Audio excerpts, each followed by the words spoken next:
নমস্কাৰ আকৌ এটা সৰু ভিডিঅ' লৈ আহিলো আপোনালোকক একদম পিয়ৰ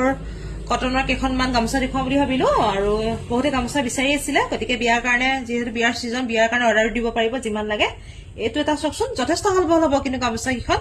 আৰু একদম সুতা কৈছে পিয়ৰ কটনত হ'ব এনেকুৱা এটা ডিজাইনটো আহিব তাৰপিছত এইটো ডিজাইনটো আহিব বহুত ধুনীয়া হ'ব যথেষ্ট আহল বহল যদি দোকানৰ পৰা ল'ব বিচাৰে দোকানলৈ আহিব পাৰিব এখন এটো এটা ডিজাইন হ'ব বহুত এভেইলেবল আছে আৰু কাৰবাক লাগিলে আপোনালোকে অনলাইন ল'ব পাৰিব যিমান পিস লাগে সিমান পিছে দিব পৰা যাব যদি এনে ধৰণৰ গামোচা লাগে আপোনালোকে ডিএম কৰিব নতুবা দোকানলৈ আহিব থ্যাংক ইউ নমস্কাৰ আকৌ এটা সৰু ভিডিঅ' লৈ আহিলো আপোনালোকক একদম পিয়ৰ কটনৰ কেইখনমান গামোচা দেখুৱাম বুলি ভাবিলো আৰু বহুতে গামোচা বিচাৰি আছিলে গতিকে বিয়াৰ কাৰণে যেহেতু বিয়াৰ সিজন বিয়াৰ কাৰণে অৰ্ডাৰ দিব পাৰিব যিমান লাগে এইটো এটা চকচোন যথেষ্ট হলবল হ'ব কিন্তু গামোচা কিখন আৰু একদম সুতা কৈছে পিয়ৰ কটনত হ'ব এনেকুৱা এটা ডিজাইনটো আহিব তাৰপিছত এইটো ডিজাইনটো আহিব বহুত ধুনীয়া হ'ব যথেষ্ট আহল বহল যদি দোকানৰ পৰা ল'ব বিচাৰে দোকানলৈ আহিব পাৰিব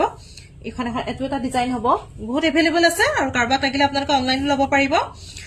যিমান পিস লাগে সিমান পিছে দিব পৰা যাব যদি এনে ধৰণৰ গামোচা লাগে আপোনালোকে ডিএম কৰিব নতুবা দোকানলৈ আহিব থ্যাংক ইউ